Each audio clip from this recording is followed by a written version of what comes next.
Investment అనగానే వెంటనే real estate రంగంలో డబ్బులు ఇన్వెస్ట్ చేస్తే డబుల్ త్రిబుల్ అవుతాయి అన్న నమ్మకం చాలా మట్టుకి ఉండింది. But right now real estate పరిస్థితి ఏ విధంగా ఉంది? టాపిక్స్ అన్నిటి గురించి మనతో మాట్లాడడానికి రియల్ ఎస్టేట్ కన్సల్టెంట్ ప్రభుశంకర్ గారు రైట్ నో మనతో ఉన్నారు. బయట అసలు రియల్ ఎస్టేట్ రంగం పడిపోయింది. రియల్ ఎస్టేట్ వ్యాపారం కుప్పకూలిందని రియల్ ఎస్టేట్ లేచే సూచనలు ఇప్పట్లో కనిపించడం లేదు. ఈ మాట ఎక్కువగా వింటున్నాం. ఒక రియల్టర్ గా మీరు ఇచ్చే ఆన్సర్ ఏంటి? ఈ లాస్ట్ 3 years తీసుకోండి, 177 కోట్లకి పర్ ఎకర్ పోయింది. ఇప్పుడు 200 కోట్లకి ఎకర్ పోయింది. ఎక్కడ పడిపోయింది రియల్ ఎస్టేట్?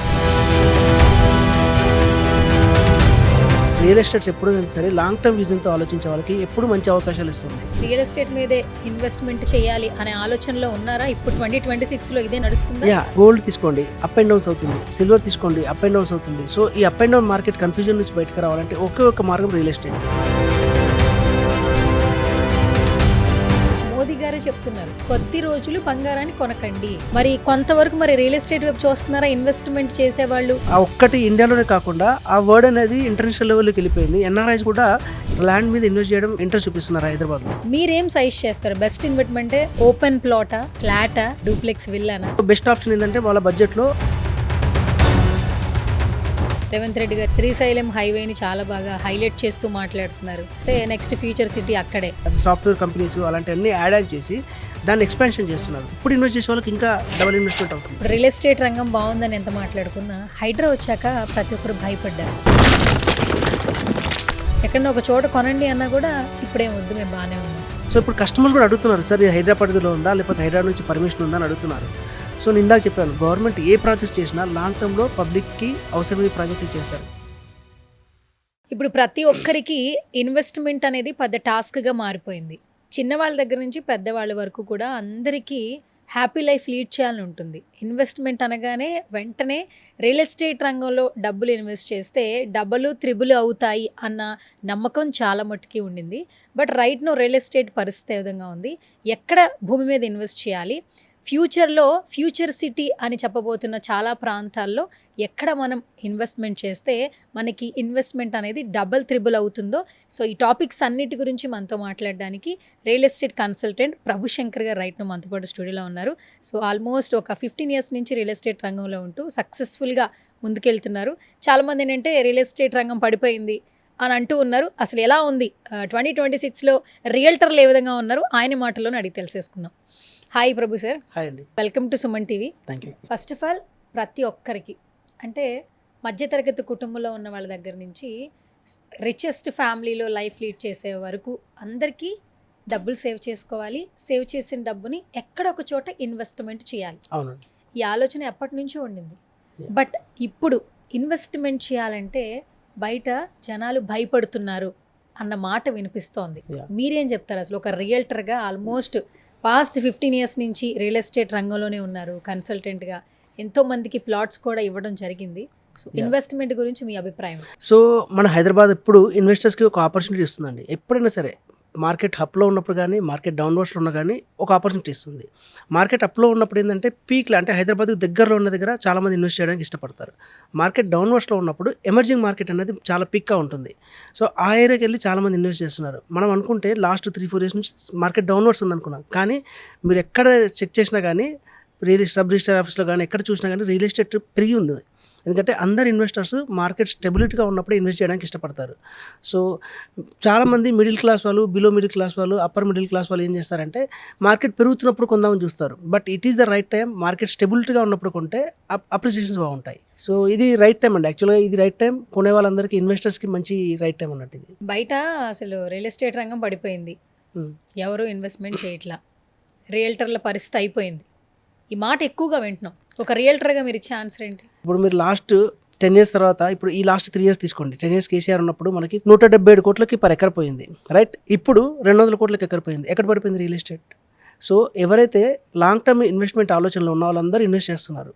సో అప్పుడు కంటే మరి తగ్గాలి కదా, 150 కోట్లకు 100 కోట్లకు తగ్గాలి, కానీ పెరిగింది. ఎందుకు పెరిగింది? సో రియల్ ఎస్టేట్స్ ఎప్పుడైనా సరే లాంగ్ టర్మ్ విజన్తో ఆలోచించే వాళ్ళకి ఎప్పుడు మంచి అవకాశాలు ఇస్తుంది. సో ఇన్వెస్టర్స్ అందరూ ఏంటంటే లాంగ్ టర్మ్ ఇన్వెస్ట్మెంట్తో ఆలోచించండి. సో వాళ్ళకి బెటర్ గ్రోత్ ఉంటుంది. రియల్ ఎస్టేట్ ఎప్పుడు పడదు. రియల్ ఎస్టేట్ పడేది అవకాశం లేదు, ఎందుకంటే దీనికి సప్లై లేదు. సో సప్లై లేదు కాబట్టి ఎవర్ గ్రీన్ డిమాండ్ కాబట్టి ఎప్పుడు పెరుగుతూనే ఉంటుంది. ఇప్పటికీ చాలామంది ఇంట్రెస్ట్ చూపిస్తున్నారా? ఇన్వెస్ట్మెంట్ అనగానే రియల్ ఎస్టేట్ మీదే ఇన్వెస్ట్మెంట్ చేయాలి అనే ఆలోచనలో ఉన్నారా? ఇప్పుడు 2026లో ఇదే నడుస్తుందా? ఎస్ అండి. ఎందుకంటే మీరు గోల్డ్ తీసుకోండి, అప్ అండ్ డౌన్స్ అవుతుంది. సిల్వర్ తీసుకోండి, అప్ అండ్ డౌన్స్ అవుతుంది. షేర్ మార్కెట్ తీసుకోండి, అప్ అండ్ డౌన్స్ అవుతుంది. సో ఈ up and down market confusion నుంచి బయటకు రావాలంటే ఒకే ఒక మార్గం రియల్ ఎస్టేట్. సో ఇప్పుడున్న ఆపర్చునిటీస్ ఏంటంటే చాలా వైడ్గా ఉన్న ఆపర్చునిటీస్, ఇంతకుముందు లేవు అంత మనం. ఇప్పుడు ఏంటంటే చాలామంది అవేర్నెస్ వచ్చింది. సో వాళ్ళకి కావాల్సిన డెవలప్మెంట్స్ దొరుకుతున్నాయి. అందరికీ అవేర్నెస్ ఏంటంటే ఎక్కడ పెట్టాలి, ఏంటి డెవలప్మెంట్స్ ఎక్కడెక్కడ ఉన్నాయి, what is DTCP, what is HMDA, what is RERA అని అందరికి అవగాహన ఉంది కాబట్టి సో చాలామంది సేఫ్ సైడ్ ఇన్వెస్ట్మెంట్ కింద రియల్ ఎస్టేట్ పెడుతున్నారు. సో ఇంతకుముందులాగా లేదు. ఇప్పుడు గోల్డ్ తీసుకున్నారనుకోండి, ఎక్కడ పెట్టాలో తెలియదు, ఇంట్లో పెట్టాలో బయట పెట్టాలో తెలియదు, ఎప్పుడు మార్కెట్ పడిపోతుందో తెలియదు. సో ఇన్సెక్యూర్ ఫీలింగ్లో ఉన్నారు. ఒకేసారి మార్కెట్ పడవచ్చు. ఇప్పుడు చూడండి, మొన్నటి వరకు గోల్డ్ ఒకేసారి పెరిగిపోయింది, ఇప్పుడు మళ్ళీ ఒకసారి 10,000 పడిపోయింది. సో అది ఎప్పుడు ఫ్లక్చువేట్ అవుతుందో తెలియదు. ఈవెన్ మీరు సిల్వర్ తీసుకున్నా కానీ ఒకేసారి 1,00,000 రూపీస్ పడిపోయిన రోజులు కూడా చూసాం లాస్ట్ 2-3 మంత్స్లో. సో అలాంటి టైంలో బెస్ట్ ఆప్షన్ ఏంటంటే ఎప్పుడు పెరుగుతుంది లేదంటే కాన్స్టెంట్గా అవుతుంది, కానీ ఎప్పుడు పడిపోదు real estate. So best investment ఇప్పుడు రియల్ ఎస్టేట్ అండి ఎప్పుడైనా సరే. అయితే ఇన్వెస్ట్మెంట్ చేసేవాళ్ళు ఇంకా ఉన్నారంటారు? చాలా ఉన్నారు కాదు, చాలామంది ఉన్నారు, చాలామంది తీసుకుంటున్నారు. చూసేవాళ్ళు చూస్తూనే ఉన్నారు, కొనేవాళ్ళు కొంటూనే ఉన్నారు. సో కొనేవాళ్ళకి అప్రిసియేషన్ ఎప్పుడూ ఉంటుంది. సో చూసేవాళ్ళకి కూడా ఆపర్చునిటీస్ ఉన్నాయి. జస్ట్ వాళ్ళు ఏంటంటే ఆ బార్డర్ కంఫర్ట్ జోన్ నుంచి బయటికి రావాలి అంతే. సో రైట్ నౌ ఇప్పుడు మీరు ఏ ప్రాజెక్ట్స్లో కొలాబరేషన్ అయి ఉన్నారు? లాస్ట్ 15 years నుంచి చాలా కంపెనీస్తో అసోసియేట్ ఉన్నానండి. సో ఇప్పుడు ప్రజెంట్గా అంటే ట్రెండింగ్లో ఉండి మార్కెట్లో మనకి ట్రస్టబుల్గా క్రెడిబిలిటీ పెరిగిన కంపెనీలో చేయాలనుకున్నాను కాబట్టి సో నేను జేబీ ఇన్ఫ్రాలో ఎగ్జిక్యూటివ్ డైరెక్టర్గా చేస్తున్నాను. సో పాస్ట్ 25 years నుంచి మంచి సక్సెస్ఫుల్ ప్రాజెక్ట్స్ ఇచ్చింది కంపెనీ. సో అందుకనే నేను కంపెనీతో అసోసియేట్ వర్క్ చేస్తున్నానండి. డబ్బులుంటే బంగారం మీద పెడతారు, లేదా భూమి మీద పెడతారు. ఇంకొకటి ఏంటంటే ఇప్పుడు మోదీ గారే చెప్తున్నారు, కొద్ది రోజులు బంగారాన్ని కొనకండి. ఎందుకంటే మీరు కొనేంత సామర్థ్యం ఉన్న ఎక్కువ రేట్లు అనేవి గోల్డ్ మీద పెరిగిపోతూ ఉన్నాయి. మీరు కొనడం మానేస్తే గోల్డ్ ధరలు కొంచెం తగ్గుతాయి. ఆకాశాన్ని అంటిన ధరలు తగ్గిన తర్వాత ప్రతి ఒక్కరూ కొనుగోలు చేయండి అని చెప్పేస్తున్నారు. మోదీ చెప్పిన తర్వాత చాలా మంది కూడా ఇదే నిజమే కదా అని ఆలోచిస్తూ ఉన్నారు. మరి కొంతవరకు మరి రియల్ ఎస్టేట్ వైపు చూస్తున్నారా? ఇన్వెస్ట్మెంట్ చేసేవాళ్ళు గోల్డ్ ఎలా కొనలేదు కాబట్టి భూమి మీద కొంటే బాగుంటుందేమో అన్న ఆలోచనకు వస్తున్నారా? యాక్చువల్గా మీరు చెప్పినట్టు మోదీ గారు ఇచ్చిన స్టేట్మెంట్ తర్వాత రియల్ ఎస్టేట్ వైపు చాలా మంది ఇంట్రెస్ట్ చూపిస్తున్నారండి. ఎందుకంటే మెయిన్ అజెండా ఏంటంటే మన రూపాయి విలువ బయటికి వెళ్లకుండా ఉండడానికి కాపాడడానికి మోదీ గారు ఇన్ఫర్మేషన్ ఇచ్చారు. సో చాలామంది పీపుల్స్ ఏంటంటే అవేర్నెస్ తెచ్చుకొని సో బెస్ట్ ఇన్వెస్ట్మెంట్ ఏది ఉందంటే మనకి రియల్ ఎస్టేట్. ఎందుకంటే ఆ ఇన్వెస్ట్మెంట్ మన దగ్గర ఉంటుంది, మన ఏరియా డెవలప్మెంట్ అవుతుంది, జీడిపి పెరుగుతుంది, అండ్ ఆపర్చునిటీస్ అనేవి హైదరాబాద్లో చాలా ఎక్కువ ఉన్నాయి రియల్ ఎస్టేట్కి. ఆల్ ఓవర్ వరల్డ్లో నుంచి కూడా మనకి ఇండియాకి లాస్ట్ 6 months నుంచి చూసుకుంటే ఎన్ఆర్ఐస్ కూడా చాలామంది 40-60% ఇన్వెస్ట్మెంట్ మన హైదరాబాద్లోకి వచ్చాయి. ఎందుకంటే బేస్డ్ ఆన్ ఇన్ఫ్రాస్ట్రక్చర్ డెవలప్మెంట్ ఉంది హైదరాబాద్లో, అండ్ ఫ్లైఓవర్స్ డెవలప్మెంట్ అవుతుంది, ట్రాఫిక్ ఫ్రీ సిటీగా దీన్ని తయారు చేస్తున్నారు, అండ్ జీసీసీస్ వస్తున్నాయి. సో అలాంటి అన్ని ఆపర్చునిటీస్ ఉన్నాయి కాబట్టి ఇన్ఫ్రాస్ట్రక్చర్ కూడా పెరుగుతుంది కాబట్టి ఆపర్చునిటీస్ అందరికీ ఉన్నాయి కాబట్టి ఇంట్రెస్ట్ చూపిస్తున్నారు. సో రియల్ ఎస్టేట్ అనేది సేఫ్ ఇన్వెస్ట్మెంట్ అని అందరికి అర్థమైపోయింది. ప్లస్ మన డబ్బులు మన దగ్గర మన కళ్ళ ముందర అప్రిసియేషన్ అవుతుంటుంది. సో అందుకని చాలామంది ఇన్వెస్ట్మెంట్ కి ఇక్కడ ఇంట్రెస్ట్ చూపిస్తున్నారు హైదరాబాద్ లో. గోల్డ్ కొనే వాళ్ళు కూడా భూమి మీద ఇన్వెస్ట్మెంట్ పెడుతున్నారు అంటారు. అంతే. ఓకే. అయితే ఇప్పుడు మోదీ గారి స్టేట్మెంట్ తర్వాత మీ రియల్టర్లు అందరికీ చాలా బాగా ఉపయోగపడింది. చాలా మందికి అప్రిసియేషన్స్ వస్తున్నాయి, సేల్స్ పెరుగుతున్నాయి. సో ఆ ఒక్కటి ఇండియాలోనే కాకుండా ఆ వర్డ్ అనేది ఇంటర్నేషనల్ లెవెల్లోకి వెళ్ళిపోయింది. ఎన్ఆర్ఐస్ కూడా ల్యాండ్ మీద ఇన్వెస్ట్ చేయడం ఇంట్రెస్ట్ చూపిస్తున్నారు హైదరాబాద్లో. ఎన్ఆర్ఐస్ కి ఎందుకు భూమి మీద అంత ప్రేమ? అందరూ ఉన్నారండి, బట్ దాన్ని పర్సంటేజ్ మనం సపరేట్ చూపిస్తాం. ఎప్పుడేంటంటే మనం ప్రమోషన్ యాక్టివిటీ చేసినప్పుడు చాలా మంది ఉన్నారు. సో నేను చెప్పినట్టు ఇందాక 10,000 సంపాదించినప్పటి నుంచి 10,000 సంపాదించిన ఆ పర్సన్ నుంచి 10 లక్షలు సంపాదించే పర్సన్ వరకు కూడా ఇన్వెస్ట్మెంట్ చేస్తున్నారు. ఒక పర్సంటేజ్ ఎందుకు చూపిస్తామంటే మార్కెట్ గ్రోత్ని ఇంటర్నేషనల్ మార్కెట్తో మనం కంపేర్ చేస్తే బాగా తెలుస్తుందన్న ఉద్దేశంతో మనం కంపేర్ చేస్తాము. సో వాళ్ళది 40% ఇన్వెస్ట్మెంట్ అక్కడ. సో 60% మన హైదరాబాద్లో ఉన్న వాళ్ళందరూ, ఇండియాలో ఉన్న వాళ్ళందరూ ఇన్వెస్ట్ చేస్తున్నారు. సో అదొక అనాలిసిస్ కోసం మనం చెప్తాం. సో అనాలిసిస్ ఎందుకు చెప్తామంటే ఎక్కువ మంది ఇన్వెస్టర్స్ మనకి హైదరాబాద్లో స్కోప్ ఉంది, ఇండియాలో స్కోప్ ఉందని చెప్పడం వల్ల మనకు అవేర్నెస్ వస్తుంది కాబట్టి కంపేర్ చేస్తాము. బట్ మన ఇన్వెస్టర్స్ కూడా చాలామంది ఉన్నారు. గ్లోబల్ ఇన్వెస్టర్స్ వస్తున్నారు అనుకోండి, మార్కెట్ ఎలాబరేట్ అవుతుంది. సో దాని గురించి మనం ఒక అనాలిసిస్ క్యాలిక్యులేషన్ కోసం చెప్తాం. సో మీరు చూసుకోండి, చిన్న చిన్న ఇన్వెస్ట్మెంట్ చేసిన వాళ్ళు ఉన్నారు. 10 లక్షల బడ్జెట్లో ప్రాజెక్ట్ దొరుకుతుంది, 15 లక్షల బడ్జెట్లో ప్రాజెక్ట్ దొరుకుతుంది, సో ₹1,00,00,000 బడ్జెట్లో కూడా ప్రాజెక్ట్ దొరుకుతుంది. సో ఎవరి స్తోమతకు తగ్గట్టుగా వాళ్ళు ఇన్వెస్ట్మెంట్ చేస్తున్నారు. సో అదొక అనాలిసిస్. సో అందరూ ఇన్వెస్ట్మెంట్ చేస్తున్నారు, బట్ ఈ మధ్య ఆ పర్సంటేజ్ ఆఫ్ ఎన్ఆర్ఐ ఇన్వెస్ట్మెంట్ అనేది పెరిగింది. ఇప్పుడు గవర్నమెంట్ కూడా సపోర్ట్ చేస్తుంది. అంటే ఆల్మోస్ట్ రేవంత్ రెడ్డి గారు ఎప్పుడైతే తెలంగాణ గవర్నమెంట్కి సీఎం అయ్యారో అప్పటి నుంచి కూడా ఆయన శ్రీశైలం హైవేని చాలా బాగా హైలైట్ చేస్తూ మాట్లాడుతున్నారు. అవునండి. భూమి మీద ఇన్వెస్ట్మెంట్ చేయండి, శ్రీశైలం హైవేలో చేస్తే నెక్స్ట్ ఫ్యూచర్ సిటీ అక్కడే. ఆయన కూడా సపోర్ట్ చేస్తున్నారు. అవునండి. ఏం చెప్తారు మరి? గవర్నమెంట్ నుంచి కూడా మీకు అంత మద్దతు వస్తుంది, రియల్టర్లు ఎంత హ్యాపీగా ఉన్నారు? యాక్చువల్ గవర్నమెంట్ నుంచి కూడా చాలా మద్దతు ఉంటుంది. ఎందుకంటే ఏ గవర్నమెంట్ ప్రాజెక్ట్స్ తీసుకున్నా ప్రజల గురించే తీసుకుంటారు. ఇనిషియల్గా అది కొద్దిగా పెయిన్ అనిపించవచ్చు, బట్ లాంగ్ టర్మ్ తీసుకుంటే అది వాల్యూ యాడెడ్ అవుతుంది ఏ బిజినెస్కైనా సరే. ఇప్పుడు చూడండి, అది యాక్చువల్గా మనం ఫార్మసిటీకి తీసుకున్న ల్యాండ్, అది దాన్ని skill universities plus software companies అలాంటివన్నీ యాడ్ ఆన్ చేసి దాన్ని ఎక్స్పాన్షన్ చేస్తున్నారు. దానివల్ల ఏంటంటే కస్టమర్స్కి, అంటే ఎవరైతే రియల్ ఎస్టేట్ మీద ఇన్వెస్ట్ చేయాలో వాళ్ళకి ఇంకో బెటర్ ఆపర్చునిటీ వస్తుంది. ఇప్పుడు చూడండి, అనౌన్స్మెంట్ వచ్చిన తర్వాత ఆ ఏరియాలో ప్రీవియస్గా ఉన్న వాళ్ళకి at a time double appreciation వచ్చింది. సో ఫ్యూచర్లో అది కన్స్ట్రక్షన్ స్టార్ట్ అయింది అనుకోండి, ఇప్పుడు ఇన్వెస్ట్ చేసే వాళ్ళకి ఇంకా డబల్ ఇన్వెస్ట్మెంట్ అవుతుంది, అంటే అప్రిసియేషన్స్ వస్తాయి. సో ఎర్లీ టైంలో ఉన్నప్పుడు, స్టార్టింగ్ టైంలోనే మనం ఇన్వెస్ట్మెంట్ ఏదైనా గవర్నమెంట్ ప్రాజెక్ట్ స్టార్ట్ చేస్తుంది అన్నప్పుడే మనం ఇన్వెస్ట్మెంట్ స్టార్ట్ చేసాం అనుకోండి, అది క్లోజ్ అయ్యేవరకు 5 సంవత్సరాలు పట్టచ్చు, 10 సంవత్సరాలు, కానీ అప్రిసియేషన్ మాత్రం కంపల్సరీ అవుతుంది. సో అది అడ్వాంటేజ్ అండి. ఏదైనా సరే మనకి గవర్నమెంట్ నుంచి వచ్చే ప్రతిపాదన ఏదైనా సరే మనకి అడ్వాంటేజ్ అది. ఇంకోటి ఏంటంటే, ఒక సిటీ నిర్మితం అవుతుంది, ఒక ఇన్ఫ్రాస్ట్రక్చర్ వస్తుందంటే ఆ ఏరియాలో కంపల్సరీ రెసిడెన్షియల్ నీడ్ కావాలి. ఫర్ ఎగ్జాంపుల్, గవర్నమెంట్ అనాలిసిస్ 10 లక్షల ఎంప్లాయ్మెంట్ జోన్ అనుకోండి, ఆ ఏరియాలో యాజ్ పర్ మనకి ఎంప్లాయ్మెంట్ కేటగిరీలో 1 and 2, 3, 4 కేటగిరీస్ ఉంటాయి. ఏ గవర్నమెంట్ కానీ ఎవరు అనాలిసిస్ చేసినా కేటగిరీ 1, కేటగిరీ 2 ఎంప్లాయీస్ బేస్ చేసుకొని చెప్తారు. అపార్ట్ ఫ్రమ్ చాలామంది ట్రాన్స్పోర్టేషన్ కోసం వస్తారు, క్యాబ్స్ ఉంటాయి, హోటల్స్ ఉంటాయి, లేబర్ ఉంటారు, సో గార్డెనింగ్ వర్క్స్ ఉంటాయి, ఇలాంటి అన్ని కేటగిరీ ఎంప్లాయీస్ వస్తారు కాబట్టి ఇంకా గ్రోత్ ఎక్కువ ఉంటుంది. సో 10 లక్షలు అన్నది ఆల్మోస్ట్ 20 అవ్వచ్చు, 30 అవ్వచ్చు, 40 కూడా అవ్వచ్చు అక్కడ ఎంప్లాయ్మెంట్ జోన్. సో దానివల్ల మనకి గ్రోత్ ఎక్కువ ఉంటుంది. ఇప్పుడు ఇన్వెస్ట్మెంట్ విషయానికి వస్తే కామన్ మెన్స్తో పాటు సెలబ్రిటీస్ కూడా ఇంట్రెస్ట్ చూపిస్తూ ఉన్నారు. రైట్ అండి. సో మనకి ఇన్వెస్ట్మెంట్ అనగానే సెలబ్రిటీస్లో ఫస్ట్ పేరు గుర్తొచ్చేది మురళీమోహన్ గారు, యా తర్వాత బాబు మోహన్ గారు. Yeah. అండ్ ఇప్పుడు చూస్తే ఈ మధ్య కాలంలో నాని గారు ఒక చోట వాళ్ళ నాన్నగారి కోసం కట్టించిన ఫామ్ హౌస్ గురించి మాట్లాడుతూ ఉంటారు. అవును. అక్కడే ఆయనకు అది ఇష్టం, అక్కడ పండిన పంటలే తింటూ హ్యాపీగా మేము ఎంజాయ్ చేస్తామని చెప్తూ ఉన్నారు. అవునండి. సెలబ్రిటీలు కూడా ఇన్వెస్ట్మెంట్ గురించి ఇలా మాట్లాడుతుంటే కామన్ మ్యాన్ ఆలోచిస్తున్నారు, మనం ఎందుకు చేయకూడదు? యా సో ఏం చెప్తారు? సో ఇప్పుడు అనాలిసిస్, ఇప్పుడు రియల్ ఎస్టేట్ ఇన్వెస్ట్మెంట్ అనేది ఒకప్పుడు ఓన్లీ అప్రిసియేషన్ కోసం చూసేవాళ్ళండి. అంటే నేను ఇన్వెస్ట్ చేస్తే నాకు డబుల్ అవుతుందా లేదా, లేకపోతే నేను ఇన్వెస్ట్మెంట్ చేస్తే ఎన్ని రోజులకు నాకు రిటర్న్స్ వస్తాయని ఆలోచిస్తున్నారు. బట్ ఇప్పుడు ఏంటంటే లైఫ్ స్టైల్ ఇన్వెస్ట్మెంట్ కూడా అయిపోయింది రియల్ ఎస్టేట్ అనేది. అంటే బెటర్ లైఫ్ స్టైల్ కోసం కావాలి, ఫ్యూచర్లో నేను ట్రాఫిక్లో ఉండకూడదు, నాన్ పొల్యూషన్ జోన్లో ఉండాలి, సో మంచి అప్రిసియేషన్ వచ్చే జోన్లో ఉండాలి. సో ఇవన్నీ ఆలోచిస్తున్నారు. ఒకప్పుడు ఏంటంటే ఓన్లీ కమర్షియల్గా చూసేవాళ్ళు, రియల్ ఎస్టేట్ అనేది ఓన్లీ పెట్టుబడి, మన ఫ్యూచర్లో రిటర్న్స్ వస్తాయి, గ్రోత్ వస్తాయి, ఇన్కమ్ ఇంత వస్తుందని ఆలోచించాలి. బట్ ఇప్పుడు ఏంటంటే లైఫ్ స్టైల్ ఇన్వెస్ట్మెంట్ కింద కన్వర్ట్ అయిపోయింది. అందరూ సరే హైదరాబాద్ నుంచి కొద్ది దూరం వెళ్ళినా సరే ఎక్కువ ల్యాండ్ కొనుక్కొని, హైదరాబాద్లో ఇల్లు ఉందనుకోండి, అక్కడ ఇంకో ఫాట్ ఫ్లామ్ కానీ, అంటే ఫామ్ హౌస్ కానీ, లేదంటే వీకెండ్ హోమ్ కానీ, లేదంటే ఇక్కడ అపార్ట్మెంట్ ఉందనుకోండి అక్కడ ఇండిపెండెంట్ హౌస్ కానీ, అట్లా ప్లాన్ చేస్తున్నారు. సో రియల్ ఎస్టేట్ అనేది రాను ఏమవుతుందంటే లైఫ్ స్టైల్ అయిపోతుంది.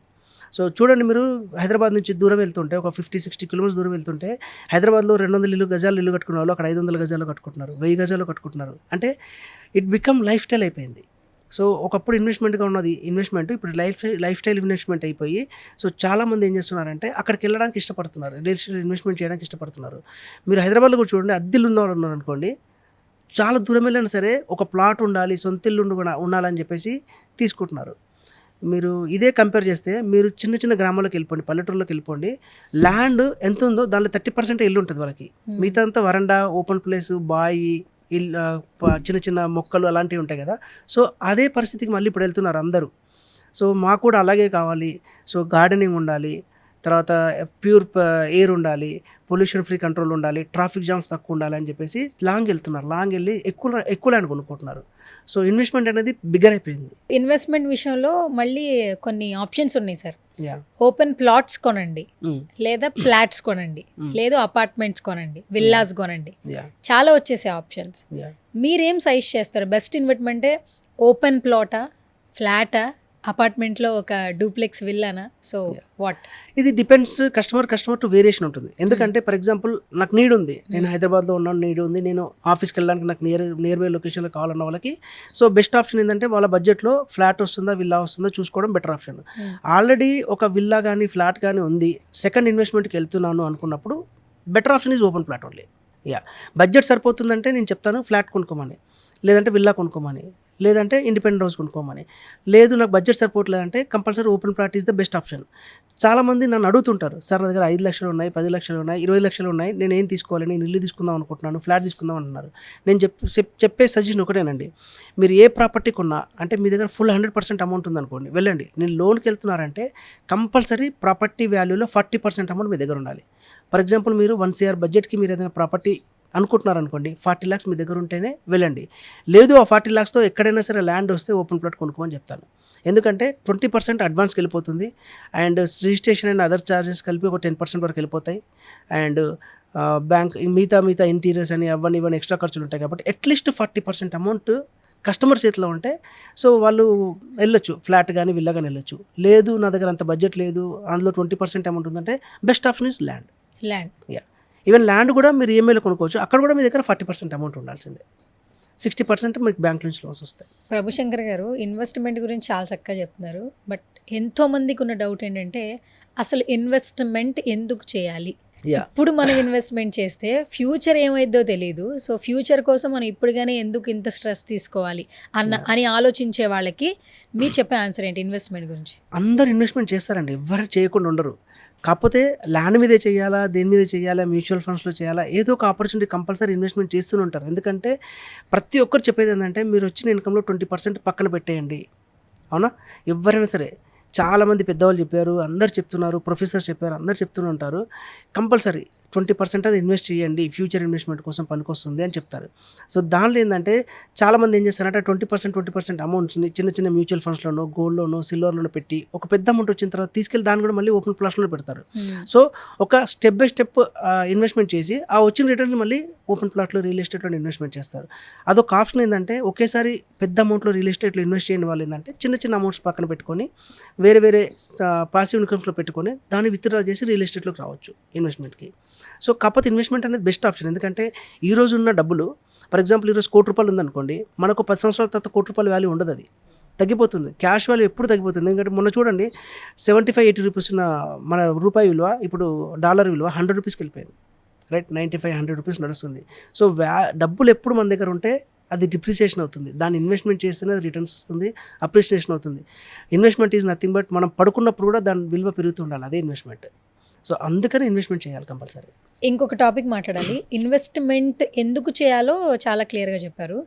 నవడేస్ ఎక్కడన్నా ఒక చోట డబ్బు పెట్టాలంటే భయపడిపోతున్నారు. అలాంటి సిచ్యువేషన్స్ మనం రోజుకు కూడా చూస్తూ ఉన్నాం. కొంచెం మిడిల్ క్లాస్ మధ్యతరగతి వాళ్ళు ఏంటి కష్టపడి డబ్బులు సేవ్ చేసుకునే క్రమంలో చిట్టి పాట అంటూ చిట్టి కడుతున్నారు. అవును, ఎక్కడో తెలిసిన వాళ్ళు తప్పితే నార్మల్గా అయితే ఆ అమౌంట్ తిరిగి రావట్లేదు, వాళ్ళు మోసం చేస్తున్నారు.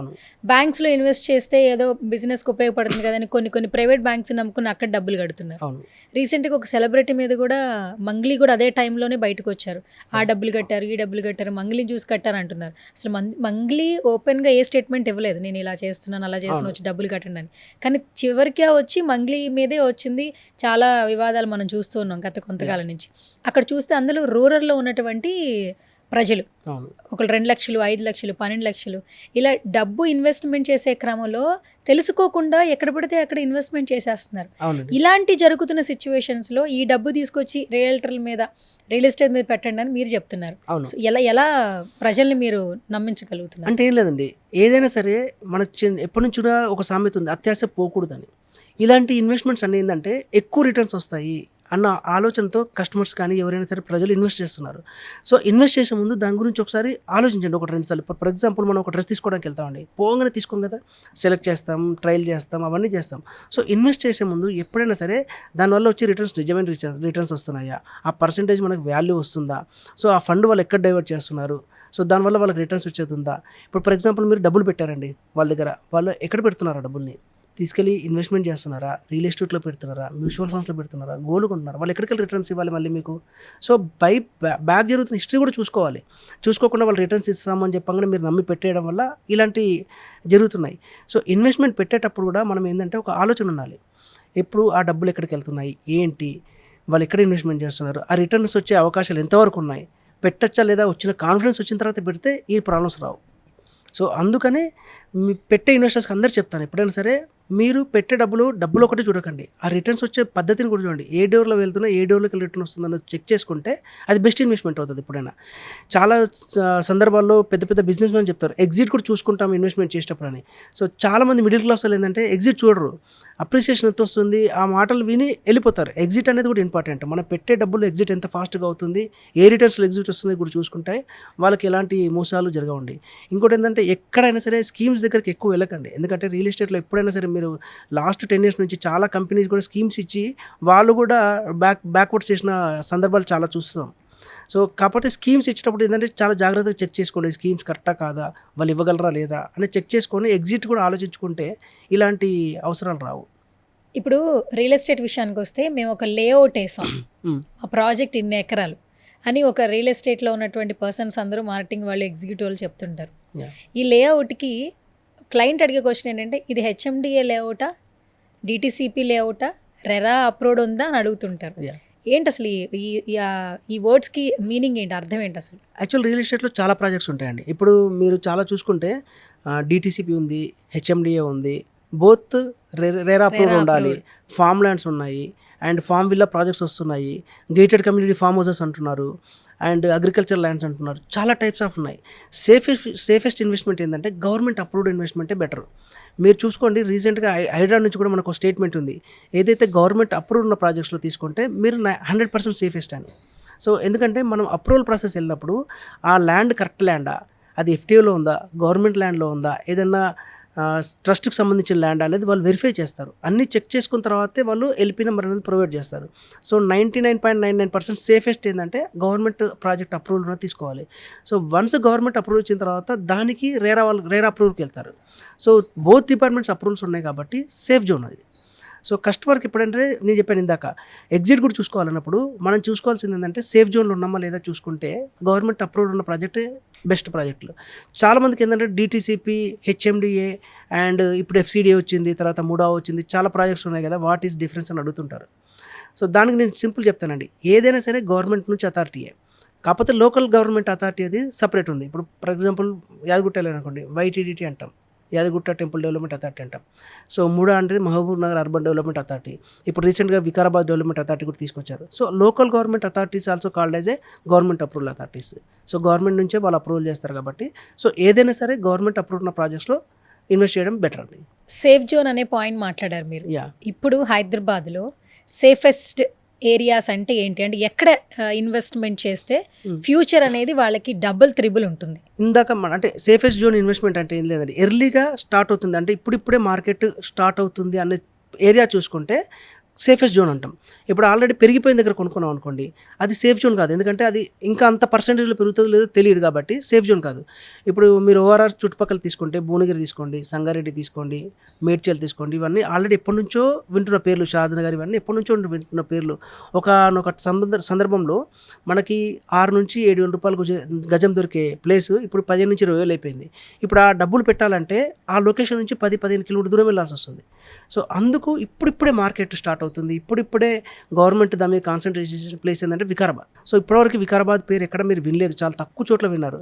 ఇప్పుడు బీజాపూర్ హైవే వస్తుంది, అండ్ నియోపోలిస్ పక్కనే ఉంది, ఆల్మోస్ట్ 25-30 కిలోమీటర్ డిస్టెన్స్లో నియోపోలిస్ ఉంది, గోల్డెన్ ట్రయాంగిల్ ఉంది. శంకరపల్లి కూడా చాలా పెద్దగా డెవలప్మెంట్ అవుతుంది, రేడియేటర్స్ వస్తున్నాయి, 200 feet రోడ్ వస్తుంది. రీసెంట్గా మొన్న 6 lane రోడ్ కూడా శాంక్షన్ అయింది, బీజాపూర్ రోడ్ వర్క్ జరుగుతుంది. సో ఇప్పుడిప్పుడే ఎర్లీ బర్డ్ ఆప్షన్స్ కావాలనుకుంటే Vikarabad is the safest zone. ఎందుకంటే మన డబ్బులు బిజినెస్ స్టార్ట్ అవుతున్న టైంలో పెట్టామనుకోండి అప్రిసియేషన్ ఎక్కువ ఉంటుంది, వన్స్ పెరిగిన తర్వాత పెట్టామనుకోండి అప్రిసియేషన్ తక్కువ ఉంటుంది. కాబట్టి నేను ప్రజెంట్ ఉన్న మార్కెట్లో ట్రెండీగా ఉంది ఏంటంటే వికారాబాద్ చాలా మందికి ట్రెండీగా ఉంది. సో క్లోజింగ్ ఆప్షన్స్ కూడా ఎక్కువ ఉన్నాయి, అక్కడ ల్యాండ్ బ్యాంక్స్ ఉన్నాయి. సో మెయిన్ ఏంటంటే లైఫ్ స్టైల్ అని చెప్పాను కదా ఇందాక, లైఫ్ స్టైల్ ఇన్వెస్ట్మెంట్ అని, అది suitable for Vikarabad. So growth ఉంటుంది, లైఫ్ స్టైల్ ఉంటుంది. పొల్యూషన్ జోన్ హైదరాబాద్లో చూసుకుంటే 14-20% పొల్యూషన్ రేట్ ఉంటే అక్కడ మనకి బిలో 10% పొల్యూషన్ జోన్ ఉంది. సో చాలా మందికి అవేర్నెస్ కూడా పెరుగుతుంది ఈ మధ్య. సో ఇన్వెస్ట్మెంట్స్ కూడా చాలా మంది చేస్తున్నారు ఆ ఏరియాలో. ఫస్ట్ ఆఫ్ ఆల్ ఏంటంటే ఒక సిచ్యువేషన్ జరిగినప్పుడు పాజిటివ్ ఆర్ నెగిటివ్ రెండు ఉంటాయి. యా, ఇప్పుడు రియల్ ఎస్టేట్ రంగం బాగుందని ఎంత మాట్లాడుకున్నా హైడ్రా వచ్చాక ప్రతి ఒక్కరు భయపడ్డారు. యా, ఇన్వెస్ట్మెంట్ చేయాలంటే కూడా భయపడాల్సిన సిచ్యువేషన్స్ వచ్చాయి. అవునండి. ఎక్కడన్నా ఒక చోట కొనండి అన్నా కూడా ఇప్పుడేం వద్దు, మేము బాగానే ఉన్నాం, దీన్ని తీసుకెళ్ళి బంగారం మీద బ్యాంక్లోనే పెట్టుకుని హ్యాపీగా లైఫ్ని లీడ్ చేస్తామని వచ్చారు. యా. ఇప్పటికీ హైడ్రా భయం వెంటాడుతుందా? రియల్ ఎస్టేట్ రంగం మీద పాజిటివ్ ఒపీనియన్ వచ్చిందా? యాక్చువల్గా హైడ్రా వచ్చినప్పుడు చాలామంది భయపడ్డారండి. ఫస్ట్ వాళ్ళు యాక్షన్ తీసుకున్నప్పుడు భయపడ్డారు. రీసెంట్గా కూడా చాలా చోట్ల వాళ్ళు డిమాన్స్ట్రేషన్ చేశారు. కానీ ఏదైతే చేశారో అది గవర్నమెంట్ ప్రాపర్టీని కాపాడడానికి చేశారు. సో సేవ్ ఇప్పుడు అంటే స్టార్ట్ చేసినప్పుడు ఇప్పటివరకు చాలామందికి అవేర్నెస్ వచ్చింది వాట్ ఈస్ హైడ్రా అనేది. సో ఇప్పుడు కస్టమర్స్ కూడా అడుగుతున్నారు, సార్ ఇది హైడ్రా పరిధిలో ఉందా లేకపోతే హైడ్రా నుంచి పర్మిషన్ ఉందా అని అడుగుతున్నారు. సో నేను ఇందాక చెప్పాను, గవర్నమెంట్ ఏ ప్రాజెక్ట్స్ చేసినా లాంగ్ టర్మ్లో పబ్లిక్కి అవసరమయ్యే ప్రాజెక్టే చేస్తారు. ఇనిషియల్గా వాళ్ళు బాధపడవచ్చు, బట్ లాంగ్ టర్మ్ చూసుకుంటే అది ప్లస్ పాయింట్ అండి.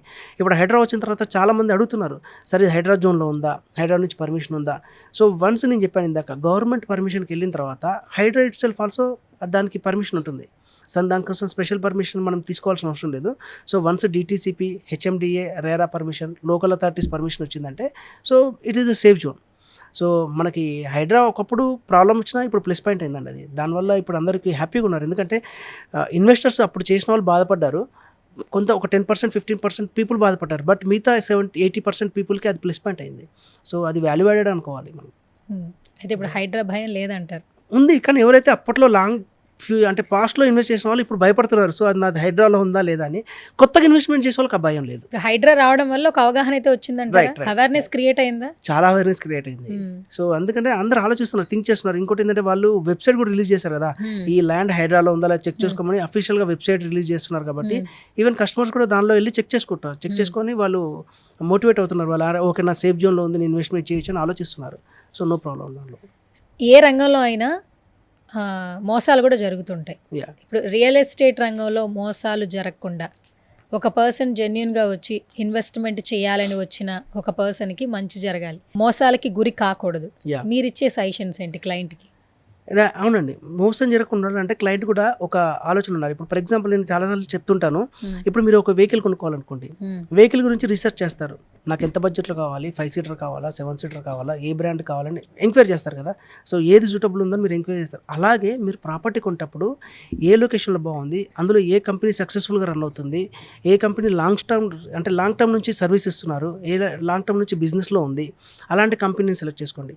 ఇంకోటి ఏంటంటే ఏదైనా సరే ఒక టీవీ కొన్నా ఏదైనా కొన్నా కానీ మనకు తెలిసిన షాప్కి వెళ్తాము, తెలిసిన వాళ్ళ సేల్స్మెన్ పట్టుకొని వెళ్ళి చెక్ చేసుకుంటాం. రియల్ ఎస్టేట్ కూడా అలాగే చేయండి. మీకు నమ్మకం ఉన్న వాళ్ళ దగ్గరికి వెళ్ళి, మీ నోన్ సర్కిల్లోకి వెళ్ళి వచ్చిన వాళ్ళకి వాళ్ళు మంచి ఆపర్చునిటీస్ వస్తారు. సో మీకు వాళ్ళ దగ్గర ఏంటంటే ఈ భయం ఉండదు మీ దగ్గర. సో చాలామంది ఏంటంటే ఈ మధ్య ఆన్లైన్లోకి వెళ్ళిపోతున్నారు. రీసెంట్గా మా క్లయింట్ కూడా ఒక అతను ఆన్లైన్లో ప్లాట్ తీసుకున్న తర్వాత ఆన్లైన్లో వెరిఫై చేసుకున్నాడు. సో వాళ్ళు ఏదో సమ్ డిస్కౌంట్స్ అది ఇదని చెప్పిన తర్వాత నేను చెప్పా, ఆన్లైన్లో ఎంత బిజినెస్ ఉందో అంత మోసం కూడా ఉంటుందండి, ట్రస్ట్ చేయండి. ఇప్పుడు ఫర్ ఎగ్జాంపుల్ మీరు ఆన్లైన్లో మీరు అతనికి డబ్బులు పంపించేశారనుకో, ఆయన సెల్ఫ్ అకౌంట్ ఇచ్చాడు. రియల్ ఎస్టేట్ రంగం ఆన్లైన్లో కూడా వచ్చేసింది. ఆన్లైన్ అంటే ఇప్పుడు ఉందా కదండి, మ్యాజిక్ బ్రిక్స్ ఉంది, యూట్యూబ్ ఉంది, ఇన్స్టాగ్రామ్ ఉంది, చాలా మంది దానిలో అడ్వర్టైజ్మెంట్స్ ఇస్తున్నారు కదా. సో ఫేక్ అడ్వర్టైజ్మెంట్స్ కూడా జరుగుతుంటాయి. జెన్యూన్ ప్రతి దగ్గర ప్లస్ ఉంది, మైనస్ ఉంది. సో ఫేక్ అడ్వర్టైజర్స్ ఉంటారు, జెన్యూన్ అడ్వర్టైజర్స్ ఉంటారు. కానీ అంత బల్క్గా అమౌంట్ కట్టేటప్పుడు కనీసం పర్సన్తో మాట్లాడకుండా ఎలా పే చేస్తున్నారు? నేను అదే చెప్తున్నా. అందుకే రియల్ ఎస్టేట్ ఇన్వెస్ట్ చేసేటప్పుడు కంపల్సరీ చాలా మంది ఇంతకుముందు ఒక పాస్ట్ ఒక 3-4 years వరకు కస్టమర్లు అపాయింట్మెంట్ ఇచ్చేవాళ్ళు. సార్ ఇంటికి రండి, మాతో మాట్లాడండి. మేము కూడా అడిగేవాళ్ళం, సార్ మీరు ఇంత డబ్బులు పెడుతున్నారు, 2 లక్షలు పెడుతున్నారు, ఒక ½ hour మాకు టైం ఇవ్వండి అని అడిగేవాళ్ళం. వాళ్ళు ఇచ్చేవాళ్ళు. మేము వెళ్ళి వాళ్ళతో మాట్లాడేవాళ్ళం. ఫస్ట్ ముఖపరిచయం ఉంటుంది, దాని తర్వాత ఫాలోఅప్లో 2-3 సార్లు మా గురించి కూడా తెలుస్తుంది. సో వాళ్ళు సేఫ్ సైడ్గా ఇన్వెస్ట్ చేసేవాళ్ళు. ఇప్పుడు టైం ఏమంటే ఆన్లైన్లో పంపించండి సార్ మేము చూసుకుంటామంటున్నారు. సో అది బిగ్గర్ మిస్టేక్ అండి ఇన్వెస్టర్స్కి. ఎప్పుడైనా సరే రియల్ ఎస్టేట్లో ఇన్వెస్ట్ చేసేటప్పుడు కంపల్సరీ ఎవరైతే మీకు ప్రపోజ్ చేస్తున్నారో వాళ్ళని కంపల్సరీ కలవండి, టైం ఇవ్వండి. మీరు పెట్టే డబ్బులకి మీరు టైం ఇవ్వకపోతే ఎట్లా? సైట్ చూడడానికి టైం ఇవ్వాలి, ముందు మీరు కలవాలి ఏజెంట్కి టైం ఇవ్వండి. వాళ్ళు మీ దగ్గరికి వస్తారు, కలుస్తారు. సో ప్రాపర్ డీటెయిల్స్ మీకు కమ్యూనికేషన్ వస్తుంది, వాళ్ళ మీద మీకు ట్రస్ట్ వచ్చినప్పుడే మీరు సైట్కి వెళ్ళండి. అప్పుడు మీకు పర్సంటేజ్ తగ్గుతుంది, మోసపోయే పర్సంటేజ్ 70-80% తగ్గుతుంది. ఫస్ట్ మీకు ఇంటికి వచ్చిన తర్వాత మీరు సైట్కి వెళ్ళి చూపించిన తర్వాత సైట్లో వాళ్ళ బిహేవియర్ కానీ, వాళ్ళ కొలీగ్స్ కానీ, వాళ్ళ ఎండీస్ కానీ సూపీరియర్స్ ఉంటారు, వాళ్ళే సూపీరియర్ అయితే మీకు తెలుస్తుంది. సో దానివల్ల మీకు ఏంటంటే సేఫ్ జోన్ ఉంటుంది, అరే మీరు కరెక్ట్ పర్సన్ దగ్గరికి వెళ్ళారా లేదని తెలుస్తుంది. సో ఆపర్చునిటీ ఇవ్వండి. కస్టమర్ అంటే ఎవరైతే మీకు ప్రపోజ్ చేస్తున్నారో ప్రాపర్టీని అతన్ని కలవడానికి టైం ఇవ్వండి. సో కలిసిన తర్వాతే మీరు డెసిషన్ తీసుకోండి. ఎందుకంటే ఎప్పుడైనా సరే కలిసినప్పుడు ఐ టు ఐ కాంటాక్ట్లో మాట్లాడినప్పుడు మీకేం కావాలో తెలుస్తుంది. ఏజెంట్ అంటే ఎవరైతే అసోసియేట్ ఉన్నారో వాళ్ళకి మీకేం కావాలో వాళ్ళు అదే ప్రాజెక్ట్ సజెస్ట్ చేస్తారు. సో దానివల్ల మీకు ఒక ½ hour టైం వేస్ట్ అవుతుంది, కానీ మీ డబ్బులకి చాలా విలువ ఉంటుంది, మోసపోవడానికి అవకాశాలు ఉండవు. ఫర్ ఎగ్జాంపుల్ ఇప్పుడు మీరు ఒక ఎగ్జాంపుల్తో చెప్పారు కాబట్టి ఇప్పుడు రీసెంట్గా మీరు విన్నటువంటి కొన్ని ఎగ్జాంపుల్స్ షేర్ చేయండి. ఆన్‌లైన్‌లో ఇన్వెస్ట్‌మెంట్ చేసే వాళ్ళ సంఖ్య పెరగకుండా ఉండాలంటే ఒక 1, 2 ఆర్ ఎగ్జాంపుల్స్ చెప్తే కొంచెం తెలుస్తుందని చెప్పి. అదే చెప్పాను కదండి. ఇప్పుడు ఫర్ ఎగ్జాంపుల్ ఒక ఏజెంట్ ద్వారా మనం సైట్ చూసాం. సైట్ చూసిన తర్వాత ఆన్లైన్లో ఎంక్వైరీ చేసుకున్నాడు. సో ప్లస్ ఆర్ మైనస్ ఉంటుందండి ప్రైస్. ఇప్పుడు ఫర్ ఎగ్జాంపుల్ మీరు ఫ్లిప్కార్ట్లో తీసుకోండి ఒక ప్రైస్, మార్కెట్లో షోరూమ్కి వెళ్ళి ప్రైస్ తీసుకోండి, మొబైల్ తీసుకోండి, ఫ్లిప్కార్ట్లో రేట్ తక్కువ ఉంటుంది, కరెక్ట్. రైట్? అమెజాన్లో రేట్ తక్కువ ఉంటుంది. మీరు షోరూమ్కి వెళ్ళి తీసుకోండి, ప్రైస్ ఎక్కువ ఉంటుంది, బట్ మీకు ట్రస్ట్ ఉంటుంది, సర్వీస్ ఉంటుంది. కరెక్ట్. మీకు ఆన్లైన్కిను పర్సనల్గా వెళ్ళి తీసుకోవడానికి సర్వీస్ ఇంపార్టెంట్. ఆన్లైన్లో తక్కువ ప్రాఫిట్లు అమ్ముతున్నాడంటే సర్వీస్ ఇవ్వడు మీకు. రేపు పొద్దున మీకు రీసేల్ సర్వీస్ కావచ్చు, డాక్యుమెంటేషన్ సర్వీస్ కావచ్చు, మీరు ఏదైనా బిజీలో ఉంటే మీ అమౌంట్ తీసుకెళ్ళి ఆఫీస్లో కట్టే సర్వీస్ కావచ్చు, మీ రిసీట్ జనరేట్ చేయడం కావచ్చు, మీకు రిజిస్ట్రేషన్లో సపోర్ట్ కావచ్చు, ఏదైనా సర్వీస్ ఎప్పుడు దొరుకుతుంది? మీరు ఫిజికల్గా అతన్ని కలిసినప్పుడు దొరుకుతుంది, రైట్? సో ఆ సర్వీస్ ఇంపార్టెంట్. ఇప్పుడు మీరు అక్కడికి వెళ్ళారనుకో, ఫిజికల్గా మీరు ఐటమ్ చూస్తారు, అతనితో ఏజెంట్తో మాట్లాడతారు, ప్రైస్ చెక్ చేసుకుంటారు, ఆపర్చునిటీస్ ఫిజికల్గా మీరు చెక్ చేసుకుంటారు ఆప్షన్స్ ఏమున్నాయని. సో అలాంటి బెనిఫిట్ మీకు దొరకాలంటే మీరు ఫిజికల్గా కలవాలి కంపల్సరీ. కలిస్తేనే మీకు తెలుస్తుంది. ఆన్లైన్లో ఏదో చూసాము, వెళ్ళాము, కొనుక్కున్నామంటే కుదరదు. ఎందుకంటే రేట్ తక్కువ వస్తుండొచ్చు, బట్ సర్వీస్ దొరకదు, మీకు ట్రస్ట్ కూడా ఉండదు. అమ్మేసుకొని వెళ్ళిపోతాడండి, చెప్పలేము. మీరు మార్కెట్లో ఎవరైనా సరే కలవడానికే ఇష్టపడతారు. జెన్యూన్గా ఉన్న కస్టమర్ ఎవరైనా సరే. ఇప్పుడు ఫర్ ఎగ్జాంపుల్ నేను ఉన్నాను అనుకోండి, నాకు కూడా ఆన్లైన్లో చేస్తుంటాను, ఎవరైనా సరే ఆన్లైన్ ప్రమోషన్ చేస్తాం. కంపల్సరీ నేను అపాయింట్మెంట్ అడుగుతాను. ఫస్ట్ సైట్కి వెళ్ళకుండా ముందు అపాయింట్మెంట్ ఇవ్వండి, ఒక హాఫ్ అన్ అవర్ మనం కలిసి మాట్లాడదాము, మీరు ఏ టైం దొరికినా పర్లేదు చెప్పండి, వస్తానని చెప్తా. అలాంటి అవకాశం దొరికినప్పుడు యూజ్ చేసుకోండి. ఎందుకంటే కలిసినప్పుడు ఏంటంటే ట్రస్ట్ బిల్డ్ అవుతుంది, దానివల్ల మీకు బెటర్ ప్రాపర్టీస్ వస్తాయి. ఇప్పుడు మీరు ఓపెన్ ప్లాట్ ఇన్వెస్ట్మెంట్ చేయమంటున్నారండి.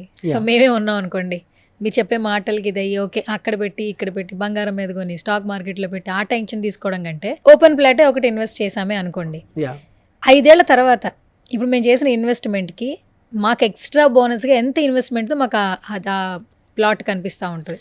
మీరు అనాలిసిస్ తీసుకుంటే ఎప్పుడు 3 ఇయర్స్కి ల్యాండ్ అనేది డబుల్ అవుతుంది, 3 ఏళ్ళకి. బట్ నేను చెప్తాను ఏమంటే 5 ఇయర్స్లో మీరు 80% ఎక్స్పెక్ట్ చేయండి అని చెప్తాను. ఎందుకంటే సో కరోనా రావచ్చు, మళ్ళీ ఎలక్షన్స్ రావచ్చు, ఇంకేదైనా జరగచ్చు. సో అందుకని నేను చెప్తానంటే బెటర్ అండర్స్టాండింగ్ కోసం 5 ఇయర్స్లో 80% ఎక్స్పెక్ట్ చేయండి. 80% ఎక్కువ వచ్చిందనుకో మీకే లాభం, రైట్? సో 100% ఎక్కువ వస్తుంది, బట్ మీరు తక్కువ ప్రిపేర్ అయ్యనుకోండి, ఎక్కువ లాభం వస్తే మీరు హ్యాపీగా ఉంటారు. కాబట్టి సో లాంగ్ టర్మ్ ఇన్వెస్ట్మెంట్ ఎప్పుడైనా సరే మీకు 80% to 100% ఉంటుంది. సో అదే నేను అందరికీ చెప్తాను. ఎందుకంటే ముందే 3 ఇయర్స్ 4 ఇయర్స్ 5 ఇయర్స్లో డబుల్ అవుతుంది చెప్పే బదులు 80% వస్తుందంటే ఓకే. ప్రభు గారు, నేను ఒక 3 ఆప్షన్స్ ఇస్తాను, ఏది బెస్టో చెప్పండి. షూర్. ఓపెన్ ప్లాటా, ఫ్లాటా, లేదంటే విల్లానా? ఈ 3 మీద ఇన్వెస్ట్మెంట్ చేయాలని ఉంటుంది ప్రతి ఒక్కరికి. ఓకే. ది బెస్ట్ చాయిస్ అంటే మీరు చెప్పే ఆన్సర్ ఏంటి? సో నేను ఒకటి చెప్తానండి, ఎప్పటికైనా కస్టమర్కి ఇప్పటివరకు కూడా అందరికి అదే చెప్పుకుంటూ వచ్చాను, ఎక్కువ అమౌంట్ తీసుకోవడమే ఇన్వెస్ట్మెంట్, ఎక్కువ పర్సెంటేజ్ తీసుకోవడం ఇన్వెస్ట్మెంట్. ఫర్ ఎగ్జాంపుల్ మీ దగ్గర ₹1 కోటి బడ్జెట్ ఉందనుకోండి, మీకు ఆల్రెడీ విల్లా ఉంది లేదంటే ఫ్లాట్ ఉందనుకోండి, సెకండ్ ఇన్వెస్ట్మెంట్ ఎక్కువ ల్యాండ్ కొనడానికి చేయండి. ఇప్పుడు ఫర్ ఎగ్జాంపుల్ హైదరాబాద్ చుట్టుముట్టు అంటే రియల్ ఎస్టేట్ అనేది 3 టైప్స్ ఆఫ్ మార్కెట్ ఉంటుందండి. First seller market, second buyer market, third వచ్చేసి emerging market. So seller market ఏంటంటే ఇన్నర్ రింగ్ రోడ్లో ఉంటుంది, అంటే RRRకి లోపల, అంటే ORRకి లోపల ఉంటుంది. సో దానిలో ఏంటంటే అమ్మే వ్యక్తికి నిజమైన రేటు, అంటే అతనికి కావాల్సిన రేటు వచ్చినప్పుడు అతను అమ్మడానికి ఇంట్రెస్ట్ చూపిస్తాడు. సో సెల్లర్కి అక్కడ ఏంటంటే డిమాండ్ ఉంటుంది. నెక్స్ట్ బయర్ మార్కెట్, అంటే బయర్ మార్కెట్ అంటే ORRకి ఒక 5 to 10 కిలోమీటర్స్ అంతా బయర్ మార్కెట్ అయిపోయింది. సో బయర్కి ఏం కావాలి, తన రిక్వైర్మెంట్ ఏంటి, అంటే ఇమీడియట్గా ఇల్లు కట్టుకునే వాళ్ళకి కానీ, ఇంకో 5 ఇయర్స్లో ఇల్లు కట్టుకునే వాళ్ళకి, 3 ఇయర్స్లో ఇల్లు కట్టుకునే వాళ్ళకి, రెసిడెన్షియల్గా ఒక 2-3 ఇయర్స్లో ఎక్స్పాండ్ అవుతున్నప్పుడు దాన్ని బయర్ మార్కెట్ అంటాం. సో ఎమర్జింగ్ మార్కెట్, దీన్నే మేము ఏంటంటే ఇన్కమ్ జనరేషన్ మార్కెట్ అంటాం. సో ఆల్రెడీ రియల్ ఎస్టేట్లో ఫ్లాట్, ఇల్లు, విల్లా కానీ ఏదైనా ఉన్న వాళ్ళకి సెకండ్ ఆప్షన్ కింద ఏంటంటే ఎమర్జింగ్ మార్కెట్ సజెస్ట్ చేస్తాం, ఎక్కువ ల్యాండ్ కొనుక్కోమని చెప్తాం. సో చాలామంది సెకండ్ ఇన్వెస్టర్స్ ఉంటారండి, వాళ్ళు అడుగుతారు, నాకు ఆల్రెడీ ఫ్లాట్ ఉందండి, విల్లా ఉంది, ఈఎంఐలో ఉన్నాను ఆల్రెడీ, సో నా దగ్గర కొంత ఫండ్ ఉంది, నేను మళ్ళీ ఇంకో ఫ్లాట్ కొనుక్కుంటాను లేదంటే ఇంకో విల్లా కొనుక్కుంటాను అని అడుగుతారు. నేను అప్పుడు ఏం చెప్తానంటే, సో ఓకే అండి, మీరు కొంటారు 100% అమౌంట్ పెట్టుకుంటారా, లోన్లో పెట్టుకుంటారా అని అడుగుతాను. సో 100% అమౌంట్ పెట్టే వాళ్ళకి ఓకే, మీకు నచ్చింది కొనుక్కోమని చెప్తాం మనం. సో లోన్లో పెట్టి సెకండ్ ఇన్స్టాల్మెంట్లో విల్లా కానీ ఫ్లాట్ కొనుక్కునే వాళ్ళకి నేను ఒకటే చెప్తాను. ఫర్ ఎగ్జాంపుల్ మీరు పెట్టిన లోన్లో మీకు ఈఎంఐ పోను ఇన్కమ్ వస్తుందా, లేదంటే ఈఎంఐలో ఇప్పుడు ఫర్ ఎగ్జాంపుల్ అది రెంట్కి ఇచ్చారు, ఓ 20,000 రెంట్ వచ్చింది, ఆ 20,000కి మీ ప్యాకెట్ మనీ యాడ్ చేసి ఈఎంఐ కడుతున్నారా అని అడుగుతాను. సో యాడ్ చేసి ఈఎంఐ కట్టే వాళ్ళకి నేను సజెస్ట్ చేయనండి. సో వాళ్ళకి ఓపెన్ ప్లాట్లోకి వెళ్ళి ల్యాండ్ ఎక్కువ కొనుక్కోమని చెప్తాను. లేదు వాళ్ళకి ఎక్కువ ఇన్కమ్ వస్తుంది అనుకుంటే, ప్యాసివ్ ఇన్కమ్ వస్తుంది అనుకుంటే, సో అది ఎట్లాగో ప్రాఫిటబుల్ ఇన్వెస్ట్మెంట్ కాబట్టి నేను వెళ్ళమని చెప్తాను. So 2 options depend upon customer బడ్జెట్ని బట్టి, కస్టమర్ ఆలోచన బట్టి మనం సజెస్ట్ చేస్తాం. సో సెకండ్ ఇన్వెస్ట్మెంట్ చేసేటప్పుడు మన ప్యాకెట్లో మనకి ఇన్కమ్ రావాలి, రియల్ ఎస్టేట్ అంటే ఎసెట్, అంటే నిజమైన ఆస్తి. మనకి దానివల్ల అప్రిసియేషన్ వచ్చేదైతే ఆస్తి, దానివల్ల మనకి అంటే లైబిలిటీ వస్తుంది అనుకోండి, అది అప్పే కదా, అది రియల్ ఎస్టేట్ అవ్వదు, ఆస్తి అవ్వదు. సో నేను చెప్పేది ఏంటంటే మీ పాకెట్లోకి వెళ్ళి మీకు పాకెట్లోకి పాసివ్ ఇన్కమ్ వచ్చేదైతే ఓకే, లేదు అంటే బెటర్ ల్యాండ్ కొనుక్కోండి, లాంగ్ టర్మ్ ఇన్వెస్ట్మెంట్ కింద పెట్టుకోండి అని చెప్తాను. ప్రభు సార్, చాలామంది ఏంటంటే ఇన్వెస్ట్మెంట్ చేసేటప్పుడు ఫుల్ క్యాష్ అనేది ఎవరి దగ్గర ఉండదు. అవును, హాఫ్ ఆఫ్ ద అమౌంట్ ఉన్నా కూడా ఈఎంఐకి వెళ్తూ ఉంటారు. యా. సో ఈఎంఐతో ప్లాట్ తీసుకోవడం రిస్క్ జాబా లేదంటే రిస్క్ లెస్ అంటారా? సో మళ్ళీ దీనిలో రెండు రకాలు ఉంటాయండి. EMI is nothing but bank ఈఎంఐకి వెళ్తున్నారా, లేదంటే ఎవరైనా ఆఫర్ చేస్తున్నారా ఈఎంఐ.